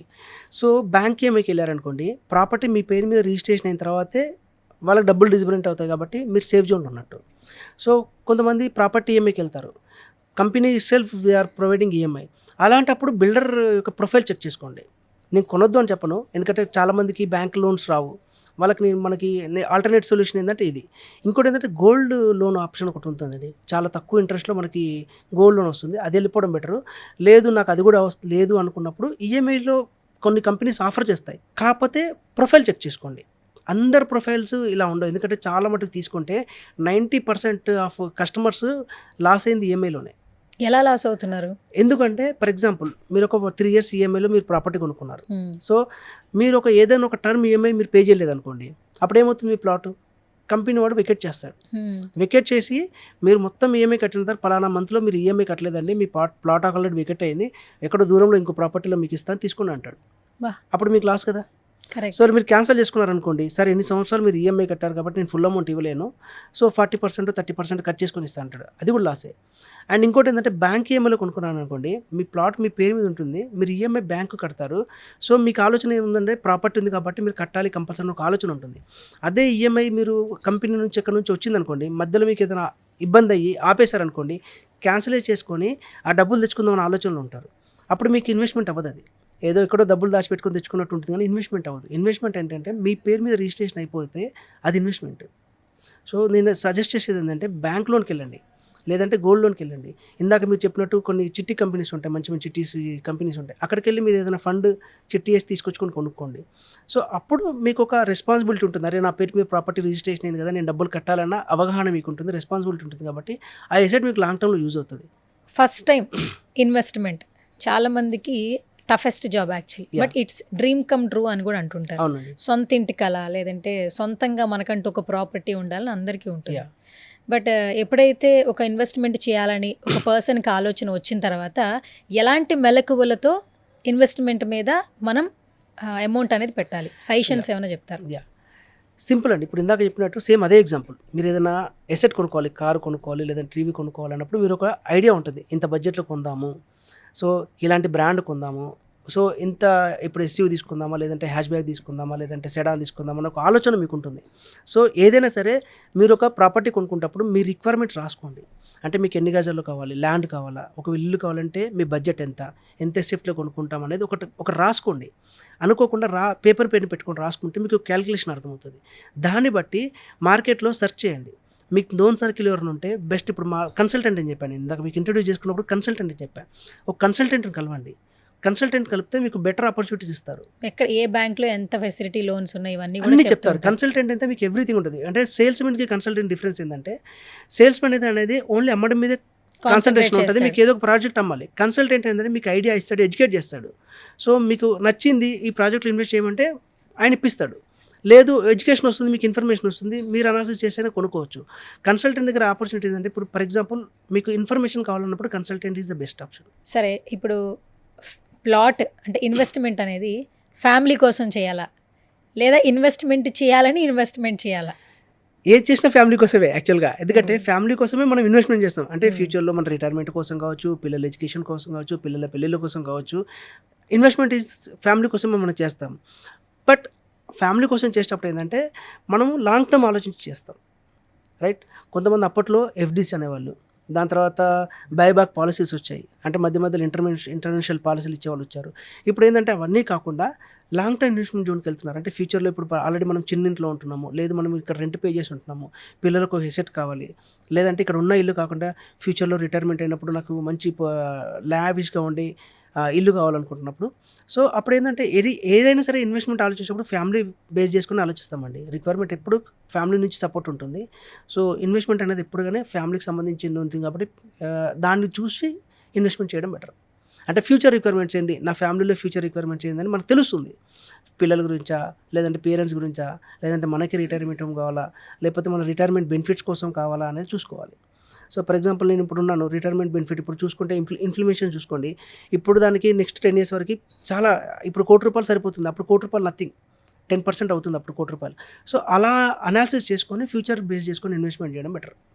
సో లోన్ గురించి మాట్లాడారు కాబట్టి ఇప్పుడు ప్రతి ఒక్కరు ఇన్వెస్ట్మెంట్ చేసేటప్పుడు లోన్ త్రూనే వెళ్ళాలనుకుంటారు. యా, కొంతమందికి ఏంటంటే హోమ్ లోన్ తీసుకోవడం బెస్టా, ప్లాట్ పైన మీద లోన్ తీసుకోవడం బెస్టా అని అడుగుతుంటారు. So Yeah. ఈ రెండింటి గురించి ఆలోచించే వాళ్ళకి మీరు ఇచ్చే సజెషన్ ఏంటి? హోమ్ లోన్ అంటే ఏంటండి, ఏం లేదండి. హోమ్ అంటే మీరు ఆల్రెడీ కన్స్ట్రక్షన్లో ఉన్నది, కానీ కన్స్ట్రక్షన్ అయిన దాని మీద తీసుకునేది హోమ్ లోన్. దాన్ని మార్టిగేజ్ లోన్ అంటాం, రెండు అంటాం. ల్యాండ్ మీద కూడా లోన్స్ ఇస్తాయి, దాని ల్యాండ్ లోన్ అంటాం. సో డిపెండ్స్ అపాన్ మీరు వెళ్ళినప్పుడు. ఇప్పుడు ఏంటంటే కొన్ని రకాల బ్యాంక్స్ కూడా వస్తాయి. మీరు ల్యాండ్ కొనుక్కున్నప్పుడు 2 years లోపల కన్స్ట్రక్షన్ చేసే అవకాశం ఉన్న వాటికి దాని వేరే లోన్ ఉంటుంది. అంటే కంపల్సరీ 2 years లోపల మీరు కన్స్ట్రక్షన్ యాక్టివిటీ చేస్తే అది హోమ్ లోన్ కింద కన్సిడర్ చేస్తారు. ల్యాండ్ లోన్ కింద ఇచ్చి 2 years తర్వాత కన్స్ట్రక్షన్ చేస్తారు కాబట్టి దాన్ని హోమ్ లోన్ కింద కన్వర్ట్ చేస్తారు. సో హోమ్ లోన్ ఏంటంటే రెడీగా కన్స్ట్రక్ట్ అవుతుంది, లేదు మీరు ఆక్యుపెన్సీ లోన్ తీసుకోవడానికి హోమ్ లోన్ వాడతారు. సో రెండు టర్మినాలజీ సపరేట్. ల్యాండ్ మీద ఇచ్చి ఫ్యూచర్లో దాన్ని కన్స్ట్రక్షన్ చేసుకొని హోమ్ లోన్ కింద కన్వర్ట్ చేసుకోవచ్చు. Home loan direct home loan కింద ఉంటుంది. రెండు ఆప్షన్స్ వేరు అండి. ప్రభు సార్, ఇప్పుడు రియల్ ఎస్టేట్ రంగంలో చాలా మంది ఎన్నో ప్రాజెక్ట్స్ వేస్తున్నారు. కొంతమంది వెంచర్స్ వేస్తున్నారు, కొంతమంది ఓపెన్ ప్లాట్స్ ఇస్తున్నారు, విల్లాస్ ఇస్తున్నారు. కానీ కామన్గా ఒక డౌట్ ఉంటుంది, గేటెడ్ కమ్యూనిటీయా అన్న క్వశ్చన్ ఎక్కువగా రేజ్ అవుతూ ఉంటుంది. ఎందుకు ఎక్కడికి వెళ్ళినా కూడా గేటెడ్ కమ్యూనిటీకి ఉన్నటువంటి డిమాండ్ పెరుగుతూనే ఉంటుంది అసలు? ఎందుకంటే అక్కడ ఇచ్చే అమ్యూనిటీస్ అండి. మెయిన్ గేటెడ్ కమ్యూనిటీ ఏంటంటే అమ్యూనిటీస్ ఉంటాయి, సెక్యూరిటీ ఉంటుంది. ఫర్ ఎగ్జాంపుల్ మీరు ఏదైనా గేటెడ్ కమ్యూనిటీ తీసుకోండి, దానికి సెక్యూరిటీ మీకు 24/7 సెక్యూరిటీ ఉంటుంది. మీరు ఒకవేళ బయటికి వెళ్తున్నారు, ఫ్యామిలీ అర్జెన్సీలో బయటికి వెళ్తున్నారు, విదేశాలకు వెళ్ళారు, పోనీ రెగ్యులర్గా ఆఫీస్కి వెళ్తున్నారు, మీ పిల్లలకు సెక్యూరిటీ కావాలనుకుంటున్నారు. సో ప్రతి ఇంటికి మనం సెక్యూరిటీ గార్డ్ని పెట్టుకోలేంగా, సీసీ కెమెరాలు పెట్టుకోవచ్చు, కానీ కంటిన్యూగా మనం సీసీ కెమెరాను వాచ్ చేస్తూ ఉండలేంగా. సో అందుకని చాలామంది అమ్యూనిటీస్ కోసం అని గేటెడ్ కమ్యూనిటీస్కి వెళ్తున్నారు. సెక్యూరిటీ వస్తుంది, వాళ్ళకి కావాల్సిన అమ్యూనిటీస్ దొరుకుతాయి. సో క్లబ్ హౌస్ ఉంటుంది, అవన్నీ ఉంటాయి కాబట్టి సో చాలామంది ఇంట్రెస్ట్ చూపిస్తున్నారు. ఇప్పుడు ఫర్ ఎగ్జాంపుల్ నార్మల్గా ఇండిపెండెంట్ హౌస్ తీసుకున్నారు అనుకోండి, మీరే సమ్మర్లో స్విమ్మింగ్కి వెళ్ళాలి, ఎక్కడో ఉన్న స్విమ్మింగ్ పూల్కి వెళ్ళాలి. అదే గేటెడ్ కమ్యూనిటీ తీసుకున్నారు అనుకోండి, స్విమ్మింగ్ పూల్ అక్కడే ఉంటుంది, ప్లే ఏరియా అక్కడే ఉంటుంది, వాకింగ్ వెళ్ళాలన్నా అక్కడే ఉంటుంది. సో ఇంకోటి ఏంటంటే స్ట్రక్చరల్ పిల్లలకు కూడా ఒక వే ఆఫ్ కల్చర్ అలవాటు అవుతుంది. సో వాళ్ళు ఎదగాలన్నా ఒక కల్చరల్, ఒక వే ఆఫ్ అంటే మెంటాలిటీలో పెరుగుతారు. ఒక కల్చర్ ఉంటుంది అక్కడ అపార్ట్మెంట్లో కానీ గేటెడ్ కమ్యూనిటీలో, ఒక కల్చర్ ఆఫ్ డిసిప్లిన్ మెయింటైన్ చేస్తారు. సో పిల్లలు కూడా అదే డిసిప్లిన్లో ఎదగడానికి అవకాశాలు ఉంటాయి. సో అది కూడా ఫ్యూచర్లో వాళ్ళకు ఒక బెస్ట్ ఆప్షన్ కింద చాలామంది గేటెడ్ కమ్యూనిటీస్కి వెళ్తున్నారు. ఓకే, అసలు అంటే మీతో మాట్లాడుతుండేనంటే ఇన్వెస్ట్మెంట్కి ఎంత పవర్ ఉందో, అసలు ఇన్వెస్ట్మెంట్కి ఎందుకు అంతమంది అట్రాక్ట్ అవుతున్నారో అర్థమవుతుంది. సో ఫస్ట్ ఆఫ్ ఆల్ హైదరాబాద్లో వచ్చే 5 ఏళ్లలో ది బెస్ట్ ప్లేసెస్, డబల్ అయ్యే ప్లేసెస్ అంటే ఏంటి? అంటే మాకు ఇన్వెస్ట్మెంట్ చేయాలనుంది, ఫ్యూచర్ చాలా బాగుండాలి, ఎక్కడ ఇన్వెస్ట్ చేయాలి? ఎప్పుడైనా సరే గుర్తుపెట్టుకోండి, మన లాంగ్ టర్మ్ ఇన్వెస్ట్మెంట్ అయినా సరే ఏదైనా సరే మార్కెట్ స్టార్ట్ అవుతున్నప్పుడు, లోలో ఉన్నప్పుడు ఇన్వెస్ట్మెంట్ చేయమని చెప్తాను. సో నేను ఇందాక కూడా చెప్పా, బెస్ట్ ఇన్వెస్ట్మెంట్ తక్కువ రేట్లో ఎక్కువ ల్యాండ్ కొనుక్కోవడం బెస్ట్ ఇన్వెస్ట్మెంట్. ఇప్పుడు అలాంటి ఆపర్చునిటీ మనకి వికారాబాద్లో ఉంది. సో ఇప్పుడిప్పుడే అందరూ వికారాబాద్ని చూస్తున్నారు, వికారాబాద్ వైపు వెళ్తున్నారు. సో గవర్నమెంట్ ప్రాజెక్ట్స్ కూడా ఎక్కువ మట్టుకు ఉన్నాయి. ఇంకోటి ఏంటంటే మోర్ ఓవర్ వికారాబాద్ని మనకి టూరిజం సిటీగా శాంక్షన్ చేశారు, హెల్త్ సిటీగా శాంక్షన్ చేశారు. సో నేను చెప్పాను ఇందాక, రియల్ ఎస్టేట్ అనేది ఇన్వెస్ట్మెంట్ నుంచి లైఫ్ స్టైల్ ఇన్వెస్ట్మెంట్కి వెళ్తుంది. సో ఆ విధంగా చూసుకుంటే మీకు బెటర్ లైఫ్ స్టైల్ ఉంటుంది, ఈజీ రిటర్న్స్ వస్తాయి, గ్రోత్ ఉంటుంది, అండ్ డెవలప్మెంట్స్ కూడా ఉన్నాయి. గోల్డెన్ ట్రయాంగిల్స్కి దగ్గరలో ఉంది, బీజాపూర్ హైవే ఎక్స్పెన్షన్ అవుతుంది, అండ్ మొబిలిటీ వ్యాలీ ఒకటి వికారాబాద్ దగ్గరలో ఉంది, అండ్ ఎయిర్పోర్ట్ కనెక్టివిటీస్ ఉన్నాయి. సో బెస్ట్ ఆప్షన్స్ ఉన్నాయి. ఇంకోటి ఏంటంటే రీసెంట్గా central government project navy radar signal VLF అనేది దామగుండం ఫారెస్ట్లో స్టార్ట్ చేశారు. 2027లో వాళ్ళు ఆపరేట్ చేస్తారు. సో ఇండియాలోని సెకండ్ లార్జెస్ట్ రాడార్ సిగ్నల్ అది. సో మనకి ఏదైతే సబ్మెర్సబుల్స్ ఉంటాయి అండ్ నేవీకి సంబంధించిన వాటికి సిగ్నల్కి సంబంధించిందంతా అక్కడ నుంచే జనరేట్ అవుతుంది. సో అలాంటి పెద్ద పెద్ద గవర్నమెంట్ ప్రాజెక్ట్స్ కూడా వస్తున్నాయి కాబట్టి మీకు అప్రిసియేషన్స్ ఎక్కువ ఉంటాయి. సో ఇన్ఫ్రాస్ట్రక్చర్ పెరుగుతుంది, అండ్ గవర్నమెంట్ ప్రాజెక్ట్స్ ఉన్నాయి, హెల్త్ సిటీ ఉంది, నాన్ పొల్యూషన్ జోన్స్ ఉన్నాయి. అండ్ మీకు కావాల్సిన అంటే ఇండస్ట్రీస్ కూడా కొద్దిగా వికారాబాద్ నుంచి ఒక 10 to 15 కిలోమీటర్స్ దూరంలో ఉన్నాయి కాబట్టి మీకు పొల్యూషన్ ఫ్రీ, ట్రాఫిక్ ఫ్రీ కూడా ఉంటుంది. సో బెస్ట్ ఆప్షన్ నేను ఇప్పుడిప్పుడే మార్కెట్లోకి వస్తుంది కాబట్టి ఎర్లీ బర్డ్ ఆప్షన్ అనేది మీకు ఉంటుంది. So safest and best investment నేను అదే చెప్తాను ఇప్పుడు.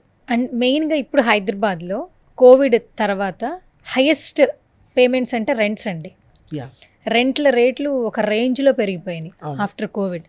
25,000 30,000 అనేది నార్మల్ అయిపోయింది. అవును ఏరియా బట్టి రెంట్లు పెంచేశారు. అవును ప్రతి ఒక్కరికి ఏంటంటే హౌస్ అనేది నీడ్ కాబట్టి ఇప్పటికిప్పుడు కొనలేరు కాబట్టి Yeah. ఎంత రెంట్లైనా హై రెంట్లు పే చేస్తున్నారు. యా, ఎక్కువ మొత్తంలో రెంట్లు కట్టడానికి ఇష్టపడుతున్నారు కానీ ఇన్వెస్ట్మెంట్ చేయాలంటే భయపడుతున్నారు. అవును ఇదే 25,000 30,000 ఈఎంఐ పెట్టుకున్నా కూడా ఒక ఓపెన్ ప్లాట్ కొనుక్కోవచ్చు, ఇల్లు కొనుక్కోవచ్చు. కానీ ఇక్కడ ఇన్వెస్ట్మెంట్ చేయడానికి ఇంట్రెస్ట్ చూపించట్లేదు. Yeah. ఎందుకంటారు? రెండండి, ఇందాక చెప్పాను కదా రెస్పాన్సిబిలిటీ. ఫర్ ఎగ్జాంపుల్ మీరు ఈఎంఐ అఫోర్డ్ చేయలేకపోతున్నారు, ఫర్ ఎగ్జాంపుల్ రెంట్ అఫోర్డ్ చేయలేకపోతున్నారు, ఇంకో ప్రాపర్టీ చూసుకుంటారు మీరు, కానీ మీకు అది ఎప్పటికీ ఓన్ కాదు. సో నేను ఒకటి చెప్తాను, ఎప్పుడైనా సరే అప్రిసియేషన్ ఏదే. మీరు ఒకప్పుడు ఫ్లాట్ తీసుకోండి, ఒక 10 years బ్యాక్ మీరు ఒక 50 లక్షలకు ఫ్లాట్ తీసుకున్నారనుకోండి, రైట్? ఇప్పుడు మా అంటే ఒక 80 లక్షలు అయి ఉంటుందిగా ఫ్లాట్ వాల్యూ. ఆ చుట్టుపక్కల ఏరియా పెరుగుందిగా, గ్రాడ్యువల్గా పెరుగుతుంది. కానీ జనాలు ఏం చేస్తారంటే ఈ రోజు ఉన్న పరిస్థితికి భయపడి ఇన్వెస్ట్ చేయట్లేదు. సో దానికి రెంటల్ ఇన్కమ్ వెళ్ళిపోతున్నారు. సో నేను చెప్పేది ఏంటంటే ఆ రెంటల్ ఏదో పే చేసుకునే బదులు ఈఎంఐకి వెళ్తే రేపు పొద్దున మీకు అది ఒక ఎసెట్ అవుతుంది. ఎందుకంటే ఈరోజు మీకు యూడిఎస్ తీసుకోండి, ఫర్ ఎగ్జాంపుల్ 20,000 రూపాయలు గజము 30,000 రూపాయల గజం యూడిఎస్ ఉందనుకోండి, ఒక 5-10 yearsలో మీకు ఆ యూడిఎస్ వాల్యూ కూడా పెరుగుతుంది, రైట్? అందుకని ఏం చేస్తారంటే ల్యాండ్ అదే ఏదైనా సరే రెంటల్ ఇన్కమ్ కాకుండా ఈఎంఐ కింద కన్వర్ట్ చేసుకుంటే మీకు అది బెటర్ అప్రిషియేషన్ వస్తుంది. సో ఫైనల్గా నేను ఏం చెప్తానంటే అది బెస్ట్ ఆప్షన్ అండి. అంటే రెంటల్ని మనము ఇన్వెస్ట్మెంట్ కింద కన్వర్ట్ చేసుకుంటే మనకు అది ఫ్యూచర్లో ఎసెట్ అవుతుంది. ఎప్పుడైనా సరే మీరు ఇల్లు తీసుకోండి, ఒక 25 సంవత్సరాల తర్వాత ఇంటికి వాల్యూ ఇవ్వడు కానీ ల్యాండ్కి వాల్యూ ఇస్తాడు, రైట్? మీరు అప్పుడు ఫర్ ఎగ్జాంపుల్ 1 కోటి రూపాయలకి ఈరోజు ఇల్లు కొనుక్కున్నాడు అనుకోండి, 10 సంవత్సరాల తర్వాత 20 సంవత్సరాల తర్వాత మీ ఇల్లు వాల్యూ తగ్గిపోతుంది, కానీ ల్యాండ్ వాల్యూ పెరుగుతుంది. 1 కోటి రూపాయలు 2 కోట్లు అవుతుంది. సో ఎందుకు చెప్తున్నానంటే ఎప్పుడైనా సరే ఇన్వెస్ట్మెంట్ అనేది ఆస్తి మీద చేస్తే మనకు అప్రిసియేషన్ కంపల్సరీ ఉంటుందండి. సో ఇన్వెస్ట్మెంట్ ఒకప్పుడు ఏంటంటే పెద్దవాళ్ళు మనకి పిల్లల కోసమని ఇన్వెస్ట్మెంట్ చేసేవాళ్ళు, ఒక ఇల్లు కొనేవాళ్ళు లేదా మన మీద ప్రాపర్టీ గోల్డ్ అట్లా ఇన్వెస్ట్ చేసేవాళ్ళు. ఇప్పుడు జనరేషన్స్ ఈ 2026లో ఈ జనరేషన్స్ వాళ్ళు ఇన్వెస్ట్ మీద అసలు ఇంట్రెస్ట్ చూపిస్తున్నారు. ఇప్పటికి అంటే అంతకుముందు కంటే చూసుకుంటే ఇప్పుడు జనాలు ఇంకెక్కువ ఇంట్రెస్ట్ చూపిస్తున్నారండి. అంటే మీరు చూడండి, ఒకప్పుడు ఒక వ్యక్తి 40 సంవత్సరాలు వస్తే కానీ ఇల్లు కన్స్ట్రక్షన్ చేసేవాడు కాదు, రైట్? పెళ్ళైన తర్వాత పిల్లలు పుట్టిన తర్వాత 40 ఏళ్ళ తర్వాత 40 ఏళ్ళ తర్వాత ఇల్లు కట్టేవాళ్ళు. ఇప్పుడు చూడండి హార్డ్లీ జాబ్ వచ్చిన తర్వాత 20-25 yearsలోనే వాళ్ళు ఇన్వెస్ట్మెంట్ మీద చూపిస్తున్నారు. సో ల్యాండ్ కొందామా, ఇల్లు కొందామా, ఫ్లాట్ కొందామా, వాళ్ళకి ఆల్రెడీ వాళ్ళు ఆల్రెడీ ఎడ్యుకేట్ అయిపోయారండి. ఇన్వెస్ట్మెంట్ చేయడం బెస్ట్ ఆప్షన్ చెప్పి ఎడ్యుకేట్ అయిపోయారు. వాళ్ళకి వచ్చిన డబ్బుల్ని దాచుకుంటున్నారు ఇప్పుడే. సో అంతకుముందు కంటే ఇప్పుడు ఇన్వెస్ట్మెంట్ పెరిగినాయి. Especially young people real estate మీద ఎక్కువ ఇంట్రెస్ట్ చూపిస్తున్నారు, ఎక్కువ మంది ఇన్వెస్ట్ చేస్తున్నారు. సో ఫ్యూచర్ రిక్వైర్మెంట్స్ కోసం కావచ్చు, ఇప్పుడు పెళ్ళి కాకుండా పెళ్ళైన తర్వాత వాళ్ళకి ఇల్లు కావాలనుకోండి, వాళ్ళ పిల్లల అవసరాల కోసం కావచ్చు, వాళ్ళ ఫ్యామిలీ కోసం కావచ్చు, ముందే ఆలోచించి వాళ్ళు డబ్బులు సేవ్ చేసి ఇన్వెస్ట్మెంట్ చేస్తున్నారు. చాలామంది చూసుకుంటే ఇప్పుడు చాలామంది చిన్న వయసులోనే ఇన్వెస్ట్ చేసేవాళ్ళు చాలామంది కనిపిస్తున్నారు, వాళ్ళకి అవగాహన ఉంది. సో ఎప్పటి నుంచో, ఎందుకంటే ఇప్పుడు సోషల్ మీడియా కూడా పెరిగింది. ఒకప్పుడు ఓన్లీ పెద్దవాళ్ళు చెప్తే ఇన్వెస్ట్ చేసేవాళ్ళు, ఇప్పుడు ఎక్కడ చూసినా ఇన్వెస్ట్మెంటే కనిపిస్తుంది. కాబట్టి వాళ్ళ మైండ్లో ఆల్రెడీ ఇన్వెస్ట్మెంట్ చేయాలని ఆలోచన వచ్చింది, ఇన్వెస్ట్మెంట్ చేస్తున్నారు వాళ్ళందరూ. సో అసలు ఇన్వెస్ట్మెంట్ ఎందుకు చేయాలి, ఇన్వెస్ట్మెంట్ చేస్తే ఫ్యూచర్ బాగుంటుందని చాలా చక్కగా తెలియజేశారు. సో ఇప్పుడు ఈ వీడియో చూస్తున్న వాళ్ళకి ఎవరికైనా ఎన్ఆర్ఎస్ కావచ్చు, లేదంటే ఏదైనా యంగ్ జనరేషన్ వాళ్ళ దగ్గర కొంత అమౌంట్ ఉంది, మీ దగ్గర ఇన్వెస్ట్ చేయాలి, అసలు ఎంత అమౌంట్ పెట్టుకోవాలి, అసలు మా దగ్గర ఎంత అమౌంట్ ఉండాలి, ఏ ప్లేస్లో మీరు ది బెస్ట్ ప్లేస్ అని చెప్తారు? నేను ఇందాక చెప్పాను అండి, ప్రతి బడ్జెట్ వాళ్ళకి మనకు ఆపర్చునిటీ ఉంది. మినిమం టు మ్యాక్సిమం ఎంత అమౌంట్ అనుకో? మినిమం టు మ్యాక్స్ అంటే మనము 10 lakhs నుంచి చేయొచ్చు, 15 lakhs నుంచి చేయొచ్చు, 20 lakhs చేయొచ్చు. కస్టమర్ బడ్జెట్ నేను చెప్పాను, as a consultant customer budget ప్రకారం వాళ్ళకి ప్రాపర్టీ చూపిస్తాను. 10 lakhs వాళ్ళకు ఉంది నా దగ్గర ఆపర్చునిటీ, 20 lakhs వరకు ఉంది ఆపర్చునిటీ, 10 వాళ్ళకు కూడా ఆపర్చునిటీ ఉంది మన దగ్గర. ఓకే. సో నా రెస్పాన్సిబిలిటీ ఏంటంటే ఎక్కువ ల్యాండ్ ఇప్పడానికి ట్రై చేస్తాను నేను. ఓకే. సో 10 lakhs వాళ్ళకి వచ్చింది, ఫర్ ఎగ్జాంపుల్ 150 గజాలు కొన్నాం అనుకున్నారు, వాళ్ళకి 200 గజాలు కొనుక్కోమని చెప్తా. సో ఫర్ ఎగ్జాంపుల్ ఒక 20-30 lakhs ఉంది, వాళ్ళు కూడా అంతే. వాళ్ళకి ఆ బడ్జెట్లో ఫర్ ఎగ్జాంపుల్ హైదరాబాద్ దగ్గరలో ఒక 100 గజాలు వస్తుంది అనుకోండి, కొద్ది దూరం వెళ్ళేసి 200 గజాలు కొనుక్కోమని సజెస్ట్ చేస్తాను. సో అన్ని బడ్జెట్ వాళ్ళకి ఒక ఆపర్చునిటీస్ ఉన్నాయండి మన దగ్గర. ఓకే, థ్యాంక్ యూ ప్రభుశంకర్ గారు, thank you so much. Investment యొక్క ఇంపార్టెన్స్ని తెలియజేశారు. అండ్ నెక్స్ట్ మరొక వీడియోతో మళ్ళీ కలుసుకుందాం. షూర్ అండి, థ్యాంక్ యూ.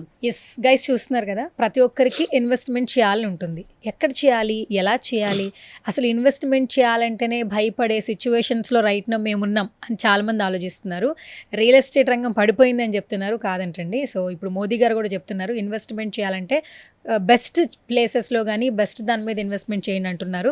సో గోల్డ్ మీద చేసేవాళ్ళు కావచ్చు, స్టాక్ మార్కెట్స్లో చేసేవాళ్ళు కావచ్చు, ఈ హయ్యర్ స్ట్రెస్ ఆప్షన్స్తో కాకుండా సేఫ్గా ఒక మంచి థాట్తో ఇన్వెస్ట్మెంట్ చేయాలనుకుంటే మాత్రం రియల్ ఎస్టేట్ రంగంలో అడుగు పెట్టాలనుకుంటే ఎవరిని కలవాలని ఆలోచిస్తే కనుక ప్రభుశంకర్ గారు పాస్ట్ 15 years నుంచి కన్సల్టెంట్గా, అంటే మనకి ఒక వెంచర్ కొనే దగ్గర రెరా అప్రూవ్డ్ ఉందా లేదా, డిటీసీపీ లేఅవుటా కదా, హెచ్ఎండిఏ లేఅవుటా కదా అని ఎంక్వైరీ చేస్తూ ఉంటాం. అట్లాగే పాస్ట్ 15 years నుంచి కూడా కన్సల్టెంట్గా ఉన్నారు. దట్టు ఎంతోమందికి ఎన్నో ప్లేసెస్లో ప్లాట్స్ అనేది ఇవ్వడం జరిగింది. బెస్ట్ ఇన్వెస్ట్మెంట్ చేయాలనుకుంటే మాత్రం కింద స్క్రోల్ అవుతున్న నెంబర్స్కి ఒకసారి కాల్ చేయండి. ప్రభు గారు డైరెక్ట్గా మాట్లాడతారు. ఒకసారి వచ్చి సైట్ విజిట్ చేయండి. చేసిన తర్వాత నచ్చితే ప్లాట్ కొనండి.